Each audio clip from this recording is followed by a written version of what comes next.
개헌 방향을 논의하는 순회 토론회에서 지방분권 강화를 요구하는 목소리가 컸습니다. 기아자동차의 통상임금 1심 소송이 노조 승리로 결론이 난 가운데 지역 경제에 어떤 영향을 미칠지 경제 주체들이 촉각을 곤두세우고 있습니다. 가뭄과 폭염, 집중호우가 겹치면서 채소값이 고공행진을 이어가고 있습니다. 기아 타이거즈가 2게임 반차로 뒤를 쫓고 있는 두산과 이 시각 현재 양보할 수 없는 한판 승부를 벌이고 있습니다.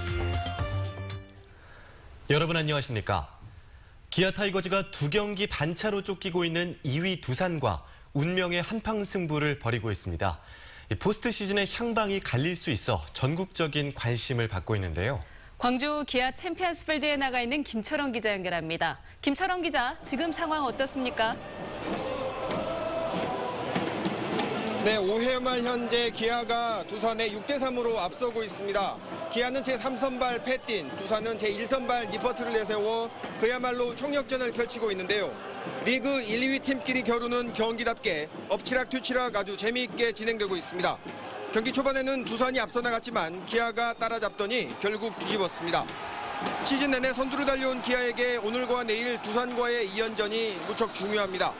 2경기를 모두 쓸어 담는다면 4경기 반차로 벌어져 정규 시즌 우승에 유리한 고지를 선점하지만 모두 진다면 반게임 차로 좁혀져 그야말로 안개 속에 묻히기 때문입니다. 그래서 양팀은 총력전을 펼치고 있는데요. 기아는 특히 원투펀치인 양현종과 헥터가 나서지 못하는 만큼 패틴과 내일 나서는 선발 투수의 어깨가 무겁습니다. 올해 양팀의 맞대결 성적은 5승 1무 7패로 기아가 열세입니다. 기아가 선두를 굳힐지 아니면 따라잡힐지 야구 팬들도 뜨거운 관심 속에 경기 한순간에 집중하는 모습입니다. 시즌 막판으로 향해 가는 길목에서 기아 타이거즈가 남은 20여 경기를 보다 편안하게 즐기느냐 여부는 오늘과 내일 2경기 결과에 달려 있습니다. 지금까지 광주 기아 챔피언스 필드에서 MBC 뉴스 김철원입니다. 개헌의 방향을 논의하는 순회 토론회가 부산에 이어 2번째로 광주에서 열렸습니다. 뜨거운 관심 속에 지방분권 강화에 대한 요구가 빗발쳤습니다. 윤근수 기자입니다. 1987년 9차 개헌 이후 30년 만에 추진되는 10번째 개헌. 촛불 전국을 거치면서 정치권은 물론 대다수의 국민들이 개헌의 필요성에 공감하고 있습니다. 개헌을 위한 여론 수렴 절차도 시작됐습니다. 이번 10차 개헌은 국민이 개헌의 기준에 그리고 주체가 되는 국민에 의한 개헌이 되어야 하고. 토론회에서는 다양한 의견들이 쏟아졌습니다. 특히 균형 발전을 위해서 지방분권을 강화하는 방향으로 헌법을 개정해야 한다는 목소리가 높았습니다. 대한민국은 지방분권 국가다라는 것을 명시적으로 밝혀야 한다고 생각합니다. 자치재정권이 확보가 돼야 됩니다. 그 내용이 헌법에 좀 담겨졌으면 좋겠다. 평등권의 지역차별을 금지하는 조항을 놓고 지역 대표성을 높이기 위해 국회에 양원제를 도입하자는 의견도 나왔습니다. 자리가 모자라서 토론회장에 들어가지 못한 이들은 바깥에서 TV 모니터로 지켜볼 정도로 개헌에 대한 시민들의 관심도 뜨거웠습니다. 농민회와 민주노총은 식량주권과 공무원의 노동 3권 보장도 헌법에 포함시키라고 요구하기도 했습니다. 우리 농민도 국민의 일원이기 때문에 거기에 농민 기본권으로 분명히 넣어주자 그런 부탁 말씀을 드려봅니다. 이르면 올 연말에 나오게 될 개헌안은 국회 의결을 거쳐서 내년 지방선거 때 국민투표에 붙여질 예정입니다. MBC 뉴스 윤근수입니다. 노동계와 산업계 모두의 관심이었던 기아자동차의 통상임금 1심 소송이 6년 만에 노조의 승리로 결론났습니다. 노동계는 당연한 귀결이라며 환영한 반면 지역 경제계는 어떤 후속 영향을 미칠지 촉각을 곤두세우고 있습니다. 김인정 기자입니다. 기아자동차는 근로자에게 4,200억 원을 지급해야 한다. 노조 측 주장을 일부 받아들인 이번 소송 여파는 지역에도 큰 영향을 미치고 있습니다. 소송 참가자 2만 7천여 명 가운데 5,900여 명은 기아차 광주 공장 근무자. 이번 1심 판결이 확정될 경우 광주 지역 근로자들은 1인당 1,500만 원씩 약 917억 원 정도를 받게 됩니다. 기아차 조합원들은 노동의 대가에 대한 당연한 판결이라며 노동시간 단축과 고용 창출로 이어지는 계기가 되길 바라고 있습니다. 한 6년에 걸쳐서 많이 시간들이 걸렸지 않습니까? 늦게나마 이런 결정을 해준 거에 대해서 법원이 이런 결정을 해준 거에 대해서 대단히 환영하고 있습니다. 그렇지만 기아차 광주 공장은 수출과 내수 부진으로 고전 중인 상황에서 수출 시장에서 자동차 경쟁력이 더욱 떨어질 우려가 크다는 입장입니다. 특히 1조 원에 달할 것으로 예상되는 실제 잠정 부담액이 지급되면 영업이익 적자 전환이 불가피하다는 입장입니다. 기아차 협력업체들 역시 늘어난 인건비 부담 등 후폭풍을 경계하며 사태 추이를 주시하고 있습니다. 1차 사단 때도 통상임금에 대한 압박이 작업자들로부터 오니까 아주 직격타가 올 수 있죠. 특히나 영세한 나아가 이번 통상임금 선고 결과는 지역의 다른 기업에서도 비슷한 소송으로 이어질 가능성이 높아 이번 판결이 지역 경제에 미칠 여파는 만만치 않은 상황입니다. MBC 뉴스 김인정입니다.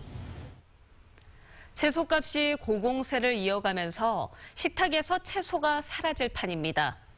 가뭄을 시작으로 폭염, 집중호우까지 겹치면서 산지 작황이 좋지 않기 때문입니다. 양현승 기자입니다. 전남의 한 농산물 유통업체.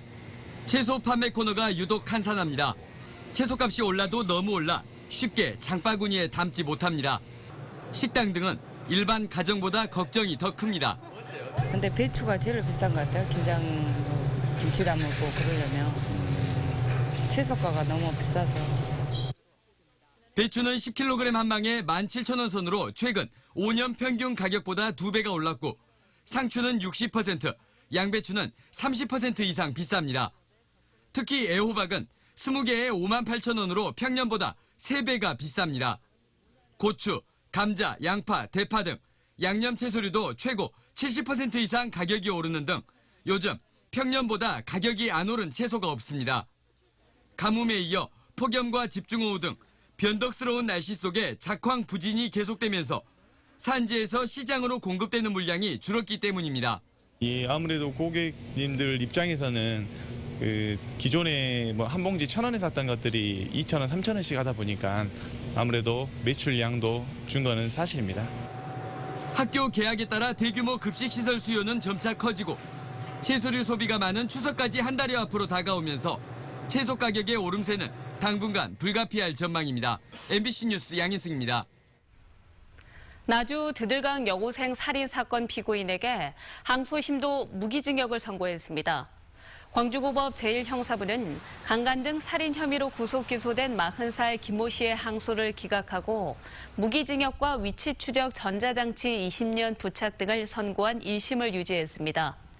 장기 미제 사건으로 남아있던 나주 드들강 여고생 살인 사건은 뒤늦게 추가 증거가 확보되면서 사건 발생 15년 만에 다른 사건으로 복역 중인 무기수 김 씨를 검찰이 기소했지만 김 씨가 무죄를 주장해 법정 공방이 이어져 왔습니다. 납품 계약을 대가로 업자에게 뇌물을 받은 혐의로 재판에 넘겨진 노희용 전 동구청장이 항소심에서 무죄를 선고받고 석방됐습니다. 광주지법 형사 항소 1부는 뇌물수수 혐의로 기소된 노 전 구청장에 대해 징역 2년의 원심을 파기하고 무죄를 선고했습니다. 재판부는 수첩 등을 보면 뇌물을 받았다는 의심이 들지만 이를 입증할 증거가 부족하다고 밝혔습니다. 노 전 구청장은 재임 시절 구청에 조명 설비를 납품해주는 대가로 업자에게 1,500만 원을 받은 혐의로 기소됐습니다.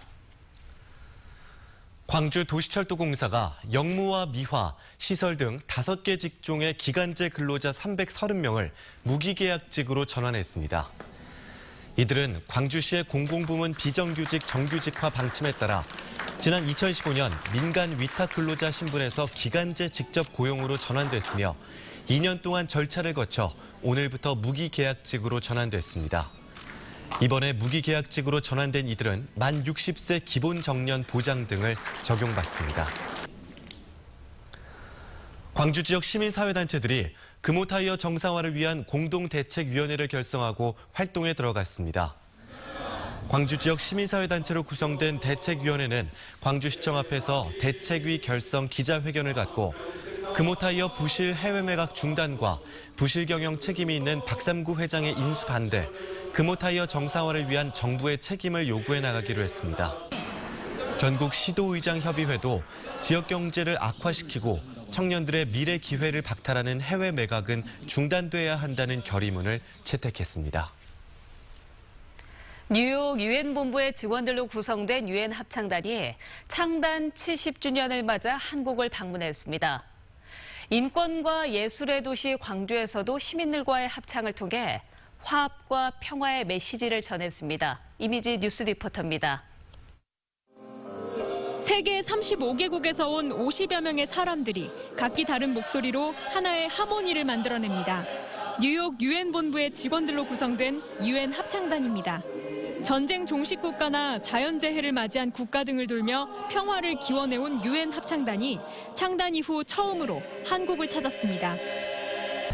올해 창단 70주년이 되는 행사를 세계 유일의 남북 분단 국가인 대한민국에 와서 공연을 하기 위해서 방한을 하였습니다. 유엔 합창단은 단원들의 고향 민요와 방문 국가의 민요를 함께 선보이는 것이 특징인데요. 이번 한국 방문에서도 만남과 고향의 봄, 아리랑 등을 선보였습니다. 광주에서는 조선대 교수와 학생 합창단을 포함해 300여 명의 시민 합창단과 협연하며 화합의 정신을 알렸습니다. Music is, in my personal opinion, the most effective language to communicate friendship, harmony, and peace among the people. 분단의 상징 판문점을 시작으로 고향과 평창을 돌아 인권과 예술의 도시 광주까지 평화 메시지를 전한 유엔 합창단. 합창단의 창설 70주년을 축하하는 서울 공연을 끝으로 평화와 화합의 대장정을 마무리 지을 예정입니다. MBC 뉴스 이미지입니다. 국민의당 소속의 호남 국회의원들이 국회 정론관에서 기자회견을 열고 농업 예산 증액을 위해 당원을 걸고 투쟁에 나서겠다고 밝혔습니다. 이들은 정부의 내년 예산안 규모가 7.1% 증가했다고 밝혔습니다.